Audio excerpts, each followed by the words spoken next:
I think the turnaround is just really that we've come together as a team, as a unit, both offensively and defensively. We've really just formed strong identities on both sides of the ball.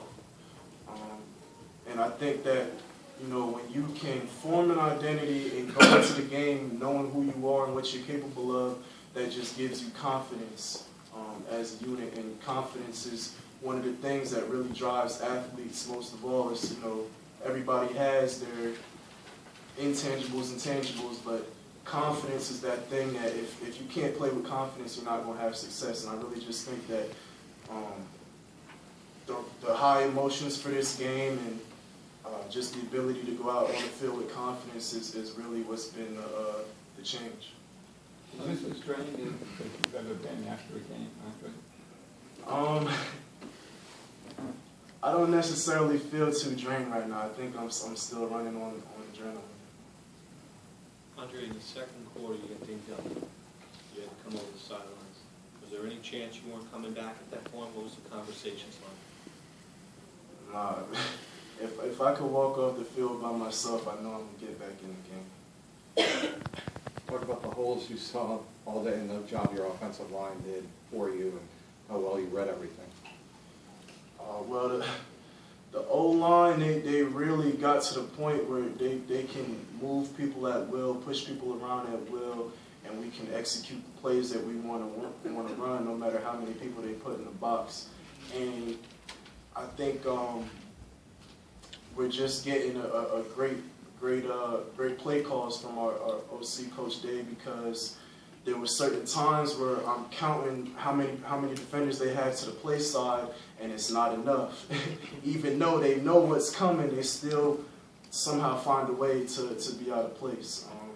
So I just think that overall, the whole unit from coaching down is just doing a tremendous job. Andre, as it was mentioned, you've never rushed more than 584 in a season, yet these past two games you've surpassed that. And when you got to 295, and then did you feel like, hey, I got more left in me at that point? Well, I know that before the game, I always pray for the resolve to be able to play 60 minutes, 4 quarters of football. And I looked up at the clock and seeing that there was still time left on the clock, and that just meant that we had to get back on the field and, you know, finish the game out right.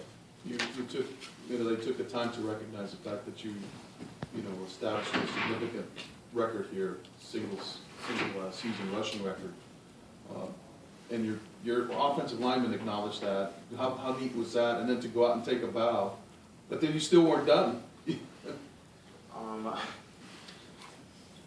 It was a great moment for me. I remember, what year was it?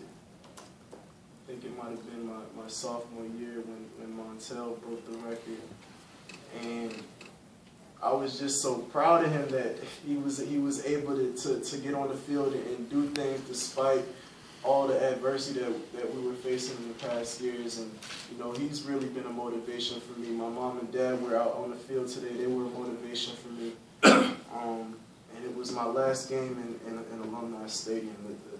The emotions that I was feeling before the game, during the game, were just crazy. And it really wasn't hard to, you know, get back on the field and get another run out there, even though I was hurt and even though I was tired. It was, none of those things really mattered because there was just so much on the line. Everything that we wanted was right in front of us, and now we're bowl eligible. That's what we were really fighting for the whole season. Do you have anything special to say to Alex in the end zone? I've been rooming with Amatron since freshman year, and we've always been there for each other. And right when I needed him, he was there for me to scoop the ball after they raked it out. And I'm just happy that I know that guy, because he's a soldier in every definition of the word.